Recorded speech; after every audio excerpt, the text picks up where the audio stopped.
Good day everyone, especially to you ma'am. My name is Real M. Galena, LRG1B. My report is all about taxation under the America and taxation under the Commonwealth period.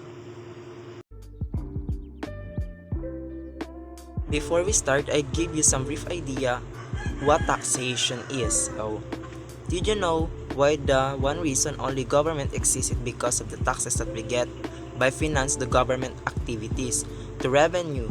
It's important to our part to know the origin and the native here in the Philippines. Sa madaling salita, kung walang tax, wala ring government. What is taxation? Taxation is a compulsory coercive money collection. It also means by which government finance their expenditure by exposing charges on its citizen and corporate entities. So, when we say compulsory coercive, it is a required law of rule and it's not voluntary nor or optional. In other words, a practice of government collecting money to its citizen to pay the public services. Meaning, kung wala man taxation or tax, walang government project gaya ng mga building, school, public park, public hospital, and also the road. The revenue or yung pera isa yung ginagamit bilang pasahod sa ating mga public teachers, public doctors, and also some government officials. Self-sufficient economy by running the government with the smallest possible sum of revenue and create surplus in the budget. From 1898 to 1903, the American followed the Spanish system of taxation with some modification. So, they modified nila dahil masyadong mataas ang pag-tax ng mga Spaniards sa Pilipinas before. And they said na during the Spanish period, the poor farmers were heavily burdened because of the taxation, while the rich people are less burdened kaya nila minamodify because taxation is introduced by Spanish were outdated, work aggressive. American period in 1998 to 1941 to 1945 and 1946, the military government suspended the contracts to sell opium. Opium is a kind of drug that they use it as a painkiller. Lottery, it is a form of gambling, coinage of money. Tinatawag nilang tax ang annual rental value of urban real estate ay pinalitan na ng land tax. Land tax. Land tax is a payable annually by the virtue of ownership of the land. Land tax. Yung naging land tax na siya ay naging levied or tinatawag na siya rural and urban real estate. Rural and urban. Land titling in rural area was very disorderly. The problem in the land titling in rural area ay masyado silang magulo at nahihirapan sila supatin ang mga lupa sa rural area kasi nagkaroon din ng resistance sa Amerika. Tax evasion is illegal activity where is yung isang tao ay avoiding paying your taxes. Ang evasion or taxes generally subject criminal charges or substantial penalties. It means pwede kang makulong kapag intention mo talaga na hindi magbayad ng tax. The Internal Revenue Law of 1904. The Internal Revenue Law of 1904 was passed as upper action of problem collecting the land bank. We have 10 major sources of revenue. First is, what are alcohol taxes called?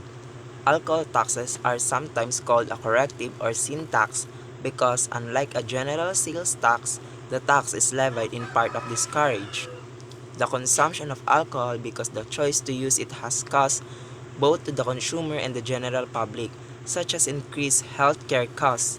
2. What type of tax in charge on alcohol and tobacco? Excise tax. One type of tax or duty that by law must be paid by some industries or excise tax. Sometimes it appropriately called in sin tax. 3. Are there taxes on books? Books printed on paper are subject to sale tax, but electronic books are not. Digital goods are not tangible, so sales tax generally does not apply to them. As a result, many goods are taxable in tangible form but not digitally form. Some exempt tangible are goods are similar to tax tangible goods. 4. What are the documents subject to the document stamp tax? The documentary stamp tax are taxes imposed on documents. These documents are but not limited to deed, sale, original insurance of stock. Example, bank check, birth certificate, DTI business name certificate. 5. What type of tax is cedula? Cedula is a community tax also called the residence tax or poll tax. It is imposed on all the inhabitants of the community who are 18 years old above, as well as juridical person like corporation doing business in the community. 6. Taxes on insurance and insurance companies. Like all business insurance companies are subject to federal, however, states and localities impose special premium taxes on the premium written.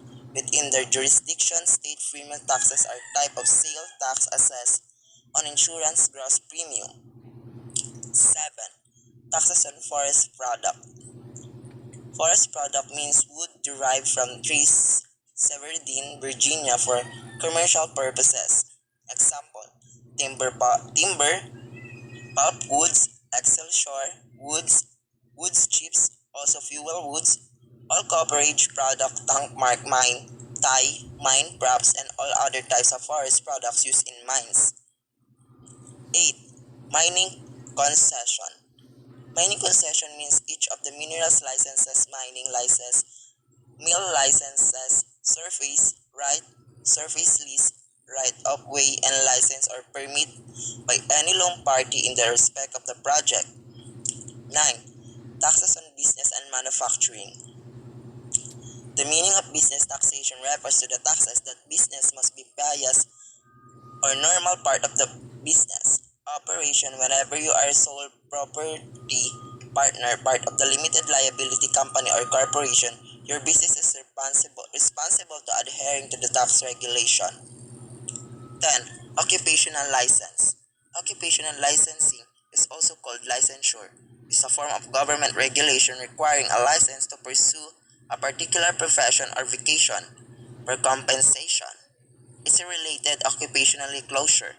There is strongest public support citizenship needed for the licensing of profession whose activities could be a health or safety threat to the public, such as practicing medicine, and doctors require occupational licenses in most developed countries. However, some jurisdictions also require licenses for a much wider range of professions, such as florist and hairdresser. Licensing creates a regulatory barrier to entry into the licensed occupation.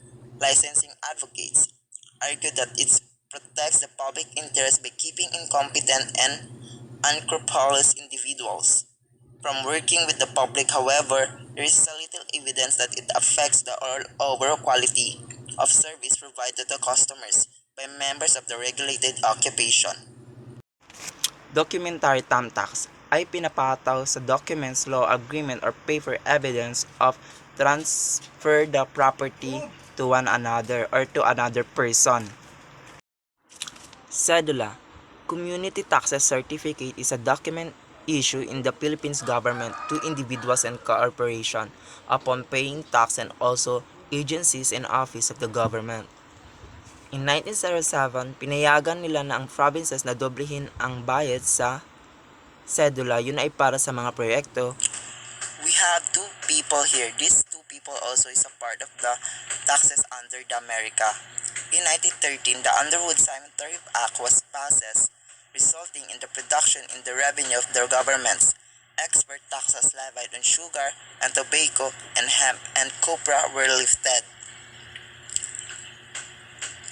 The second is Governor General Francis Gordon Harris urged that taxes received be increases to make up for the loss.